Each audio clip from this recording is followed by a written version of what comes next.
Welcome to another episode of Called to Marriage. I'm Marcia. And I'm Thomas. And today we're going to be talking about things that we've learned, lessons that we've learned from Charlie. And Charlie is our son, by the way. For reference, he's like almost 2. He'll be 2 in a few months. So this is whatever we've, managed to observe about him that taught us a little something in less than 2 years of life. Please support us by liking this video, leave a comment afterward or during as questions come up or as feedback. As you have feedback, we would love to hear it. And share the video with whoever you think would enjoy it or benefit from it. So the first thing that we've learned is through observing how even at his young age, he is tempted to, and it's very hard for him to do that which goes against what he feels like doing, basically. Yeah. So it has everything to do, I think, with our sinful nature. We're born with a sinful nature. Oh, yeah. And so as soon as he starts to be able to express himself, to do anything, you see that sinful nature rising up right side by side with his personality. Like as his personality is forming, that sinful nature is also manifesting itself. You can always count on it. It's who we are. We don't get surprised when we see the fish swimming in the ocean. We don't say, oh, look, the fish is swimming in the ocean. That's what the fish does.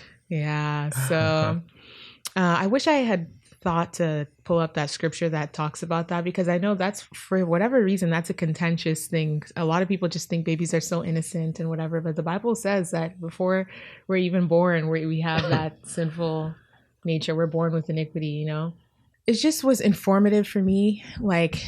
I'll give an example.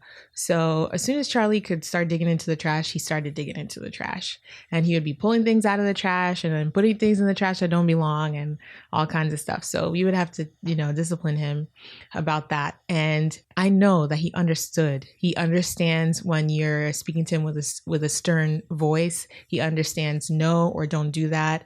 And he understands when you remove his hand or, move him somewhere and you tell him, he understands all that. And so if I tell him to do it and he looks at me and if I tell him to take his hand off the trash can and he looks at me and his hand is still on the trash can, I know that he's being disobedient. He's being defiant.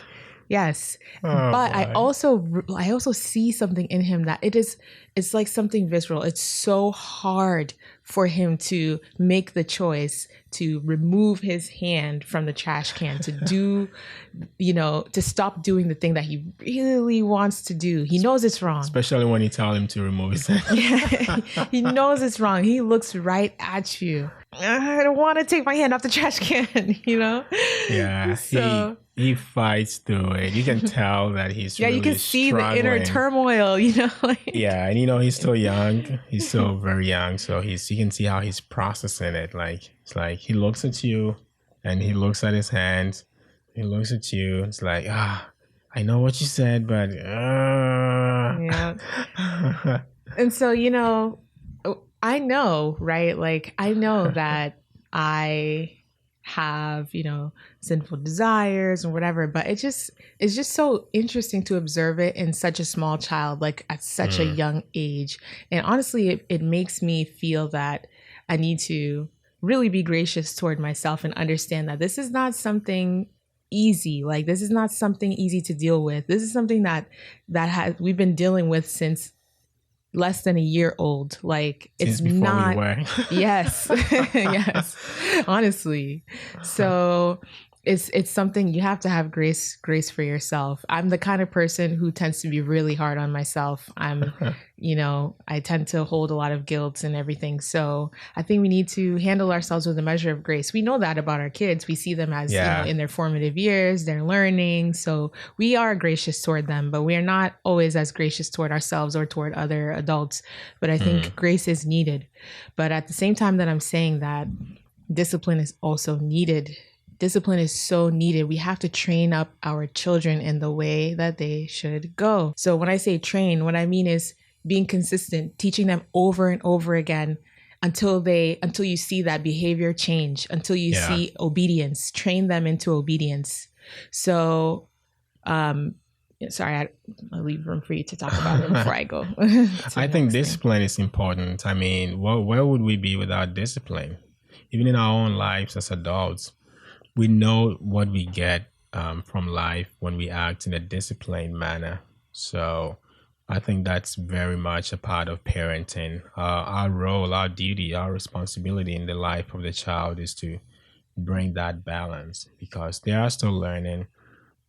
They have a very limited, number of experiences in life, and that's what parenting is about. We help discipline them. It's not always pleasant, but that's what parenting is about. We help bring discipline, and discipline is good, not just for today, not just for now. It's something that we sacrifice, our own inner feelings and whatever the voices we hear that you might feel bad about calling your child into order or something like that. It comes with a level of responsibility, and we need to carry that responsibility. It's a load that needs to be taken. Somebody needs to do it for the child. If nobody's doing it, somewhere, sometime down the line, they are going to carry it, and it's going to be very heavy for them. And they might look back to ask, why didn't anybody help me bear this load when I was a child? So, discipline is our way of easing ourselves into life, and just making the right choices and the right decisions in life and just being responsible. And so you can't take discipline out, else, the natural default anywhere in life is for things to head toward chaos.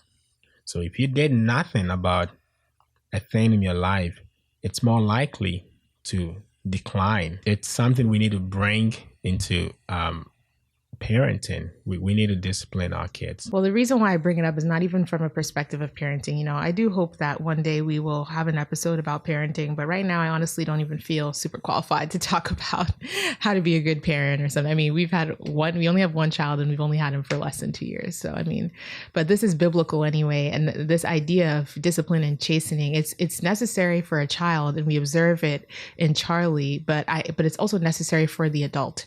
And so that was really the lesson for me, like sometimes as we get older, I think we seek comfort. We seek what's easiest, what uses the least, amount of energy, whatever is, we kind of run away from discipline. Yeah. But discipline is the fruit of the spirit, right? Or temperance, let me say. And so the Bible says that, this is Hebrews 12:11, no chastening or discipline seems joyful, but actually painful, right? It's not pleasant. It's not joyful. It's painful. But afterward, it yields the peaceable fruit of righteousness to those who have been trained by it. So we need to be trained. And I noticed that need within myself as an adult today, that I need to be trained. I literally need to be parented by God. So, so yes, that is a good lesson. We should embrace the chastening of the Lord because a good father corrects his children. So discipline is an exercise of love. Basically, that's what it's about.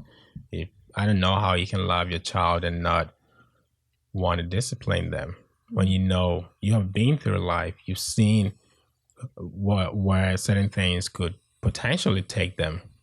And so if you stand and you don't discipline them, you are really withholding something good. You're withholding life from them. That's what it looks like. So discipline is an exercise of love, and we have to be able to stand for our kids in that regard. Now, another lesson that we've learned from Charlie. Do you want to talk about this one? Yeah, of course. Is that the one about his bodily health and yes, constant movement? Yeah. So, the modern life has become very easy. Like Marcy was talking about, we have tools and gadgets that help us accomplish or do things in a very fast and quick manner. And sometimes we can just, move from the house to our car, and we don't really move a lot. You go to work, you sit for, hours, and then you come home, you sit in the couch, you're watching TV, and we lose that movement that kids have. We as we become adults, we live some kind of like a sedentary life. And Charlie is always on the move. Always. Like, that's how he gets his exercise. And my wife always says he earns his sleep. That's right. Like when he is tired, he's really tired. Like he's ready to go down. His whole body is in alignment. His whole body, everything about him agrees that yes, you are due for rest. He's not trying to force himself to rest. No, everything about him, the way his eyes are rolling, his body, his everything. And that's really important as adults, because we can tend to be very sedentary and it's not good for our health. So perhaps we can learn a thing or two from Charlie and just intentionally move. And sometimes he doesn't really move with a lot of aim.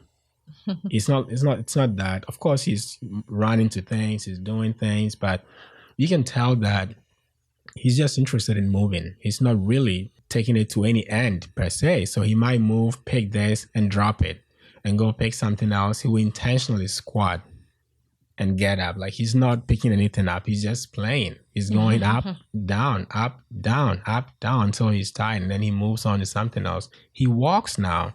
Matter of fact, he runs. And yet, sometimes he likes to crawl. He's past that stage, but sometimes he will go down. When I am playing with him, sometimes he would go down and crawl, and he would expect me to chase him around. So it's like he has a combination of ways in which he moves around. He exercises his body, he engages his muscles, and he's developing himself in that sense. And I think we can also learn a thing or two from that. And we like to set things. We always want things we do to be in a very particular order. I'm doing this because of that. But maybe sometimes we can all just be children and just move. I'm not moving anywhere. I guess that's where the idea of, hiking and all those things come from. But we can pick a page from Charlie's book in that regard. So, I'm going to kind of say it in my own way to add to what Thomas is saying. Is that I know you're saying it's intentional in some ways, but then in another sense, it's subconscious, right? It's just what he does. So, so when he first started to move around a lot, right? I feel like it was more stark. I feel like it's not as stark now where his process to fall asleep. But like when he first started to move, it was very abrupt, his sleep pattern, right? Like it was like he was a machine with batteries in it. It's like he was on, he was on. And then when it's his time to sleep, he literally just shuts off. Like it's like he's tired, he's done. All that moving got him wiped out. And like Thomas said, his sleep was earned. So that was interesting to observe. And it's just what he did. And for me, the lesson that I get is like, I feel like that's how we as humans were meant to be. Like we were meant to be moving all the time. We were meant to be active. Exercise, gyms are like an invention of man, but like gyms were not necessarily a thing, right? People played, people did sports, people did activities. Like they just had fun. They cleaned, like they expended their energy through the day-to-day things of life, through having fun, through, working hard and, hard work. Yeah. And so we now have to like go out of our way to exercise because we don't move.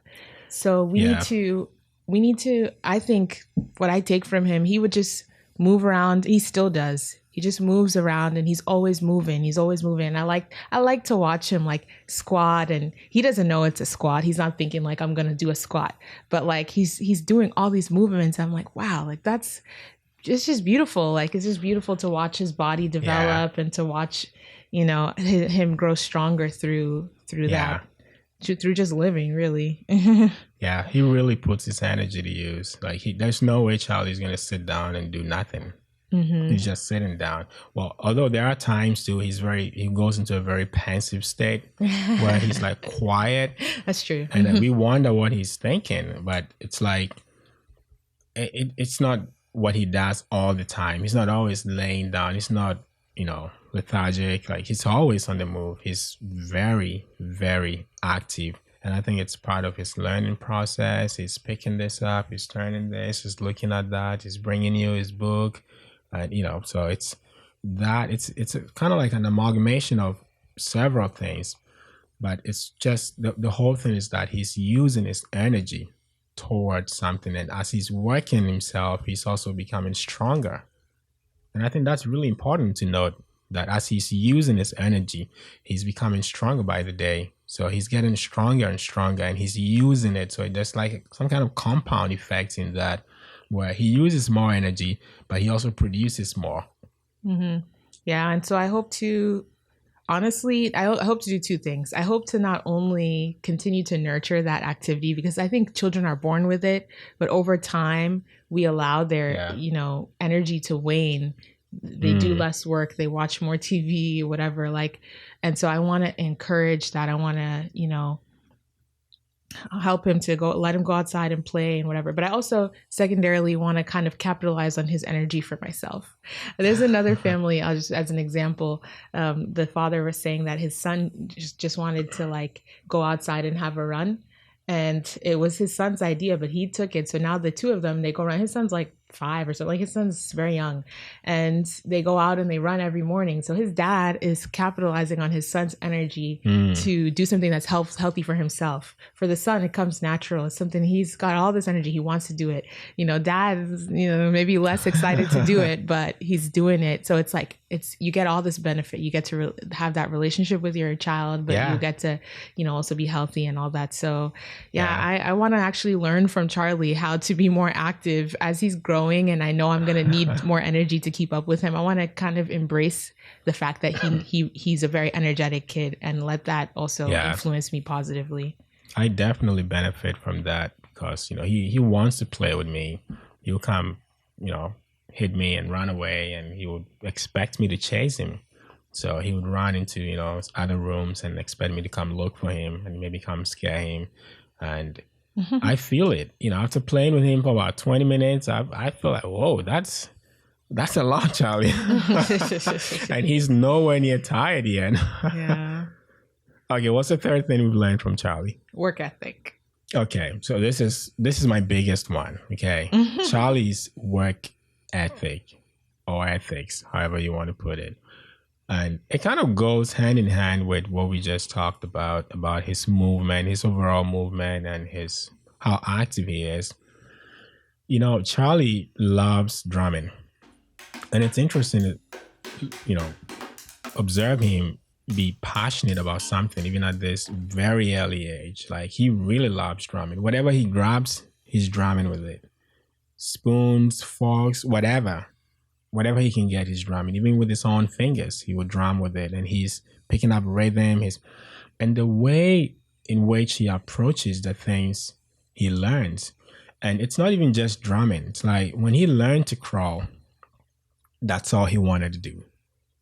He would crawl and crawl and crawl and crawl. That's true. And he is very focused. He's not doing too many things at a time.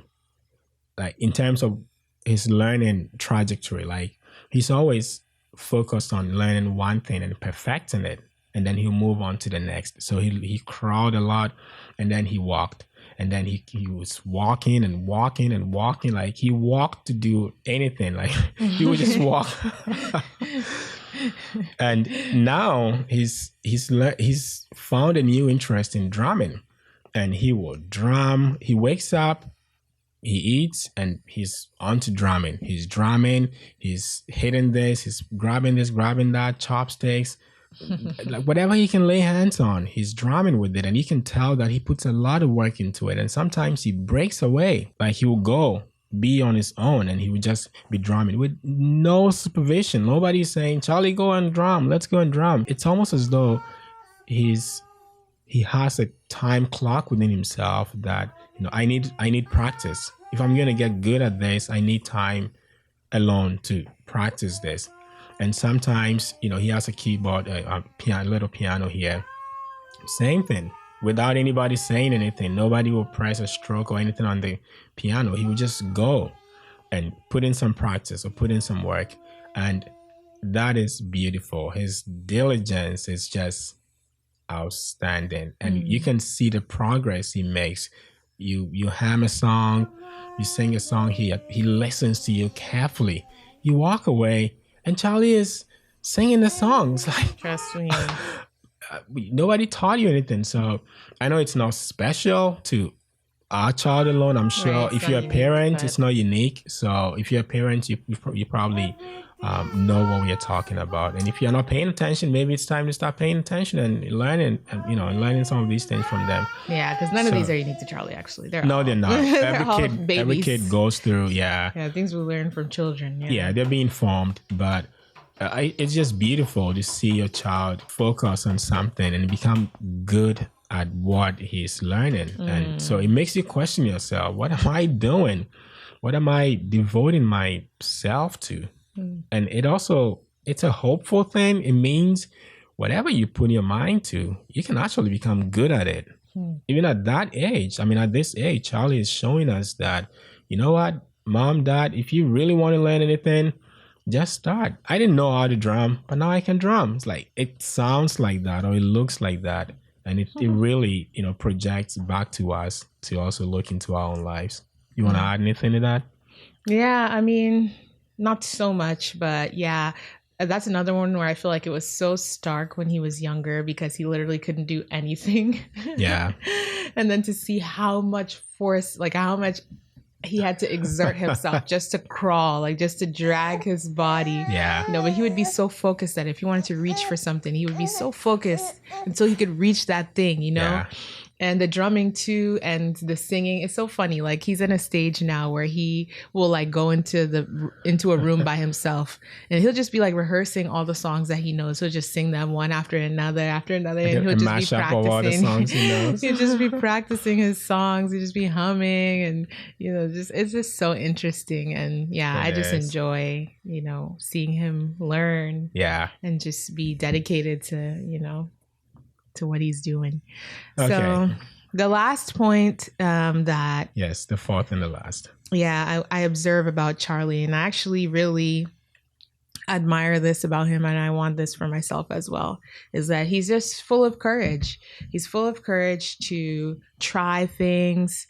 And I like that he's balanced with caution too, though. Yeah. But he is courageous, and without even trying, like he doesn't have to think that hard about it. Like, for me, the thing that stands out, because it's something that I aspire to, is when it is pertaining to language. So he's learning how to talk right now. So he's just saying ba da da ga da da whatever. Like he's just saying anything. He'll just talk. I'm sure you've seen anyway. We have a lot of videos on our TikTok and on our social media of him just talking. So he doesn't know how to say anything clearly, but he's just talking. And I love that. I love languages, and I have always hindered myself, to be honest. Because I am kind of shy, embarrassed, I'm a perfectionist. And so I always hinder myself when it comes to language learning. But there was a time when I wanted to be a polyglot, like I really wanted to learn languages. And so I think that his attitude and his spirit is the spirit that it takes to be a linguist, right? It's like, you just have to start talking. It doesn't matter if it sounds, if you have a perfect accent, if you have bad grammar, like none of those things matter. You just try, just do it, just be courageous. And it's really for everything in life. Anything you want to do. You want to play an instrument, you're not going to pick up an instrument and just hit all the right chords. You're going to be fumbling, but if you keep at it, you play good. And it's really for everything in life. We hinder ourselves sometimes. Isn't that interesting? That as we grow, we lose that. I think it's a mix. It looks something like losing your individuality. We develop inhibitions. I feel like children don't have many inhibitions, and the older you get, the more inhibitions, the more the cares of life weigh you down, the more you care what other people think, a lot of things. So you want to learn to blend into society, but not losing all of your individuality. Yeah. Because, it's very distinct who Charlie is now, but then obviously he needs to live in a society. And I think somewhere along that, line, we lose a little bit more of ourselves. Right. As we're trying to navigate. Right. Life, as we're trying kind to of adapt fit in and adapt. So, yeah. That's something as parents we're going to have to pay attention to and sort of help him keep all of these, these good things. All right, one more point. One more little point was just about the way Charlie eats. We observe that Charlie eats how we eat. And so that was really interesting because a lot of like when you're looking at a lot of these like parenting Instagram accounts or whatever, a lot of people complain about picky eaters and, oh, my kid will only eat chicken nuggets and French fries. It's like, that is not our experience. Like Charlie eats everything. Yeah, not at all. Now, when I say everything, not literally everything. I mean, he's a human being. We all have preferences. So he definitely has preferences. Certain but he eats just about everything though. So he eats everything. He has preferences within everything we eat. Sometimes he might want to eat something else we eat and not, the other, but it's still within that parameter. Yeah, like sometimes he may be in the mood for something too. Like he's, we have a banana and we have an orange. Okay, he might prefer the banana. Right. But he'll eat oranges. He may just not eat it right that moment. Yeah. If we set things up right, we can get him to eat the orange too though. But anyway, so I thought that was really interesting. We actually teach our children how to eat. And so even though they have preferences, the preferences may be for some specific foods or for eating a food at a specific time, but it's not a preference toward unhealthy food. Right. We can teach our kids to have healthy eating habits. And there's no thing like being like a picky eater, like who only eats unhealthy foods. Repelling healthy foods. Yeah, repelling healthy foods. That's taught. Right. So all their choices are going to be, within the scope of healthy foods. They might prefer this fruit at this time over that fruit, or maybe, but whatever they choose to eat will still be healthy. If you teach them to eat healthy. Right. Right. Yeah. So yeah, I think. Yeah, that's a good point. That's one of the things Charlie really has done well, at, and we really can't even take all the credit. It's just, I don't know. It's just also part of his personality. We did teach him. We introduced him to specific foods, and we intentionally don't feed him certain things. But at the same time, eating is, I guess, it's the way our family is sort of structured or fashioned. It's eating for Charlie. It's also a social activity for him. Yeah, it is. Like he prefers all three of us to eat together. That's how he likes to eat. He's not a kind of child who wants to be by himself and eat. And it's just because of the way we set him up, because we always eat together, and he's become a part of that. So sometimes, even if he just wants to taste it, he just wants to taste what mommy and daddy are eating. He wants to be a part of it, and he will be content with that. So I think it's part of his social sort of upbringing, if I can say. Yeah. I don't know. It's hard to know actually whether he inherently craves to, like, whether eating is an inherently social thing, like to a degree, or whether it's. I think it's personal preference, Yeah, it might be a little bit of both. I think eating is a communal thing, right? It is a communal thing for him. He prefers to eat with everyone else eating. At the same time, we all, partake, kind of like the Lord's Supper. Right. That's what I was thinking. Yeah, let's all break bread together. Okay. That's how Charlie likes it. And I think that's the reason why he ended up, eating what we eat. Because it only makes sense that if we all sit together and eat together, he would prefer to eat what mommy and daddy are eating. And that's how it started. That's how it's been going. So he doesn't have any other strong experience like, mommy and daddy eat this and they give me that. And, I'm okay with eating this other thing they give me, and I'm not interested in what they're eating. That's not how it's been for him. It's always been, this is what we're eating, Charlie, and this is what you're also eating. And he's come to love that. So anyway, we better wrap this up, Thanks for listening. I hope you're also learning wonderful things from your children. They're such a blessing. And whatever you've learned from your children, leave it down below. There are things that we fail to observe, but I think God wants to teach us lessons through our children. So if you have lessons, drop them in a comment, and we would love to hear them. Yeah. And please pay attention to the kids. They will teach you a lot. You will learn, open up to what their lives are and, where they are, and just watch and observe them. You will learn a lot from them. Not to mention they need you, so spend time with them. That too. Yeah. All right. God bless you guys. We love you guys. Yes. Thanks for being with us. Yes. We love you.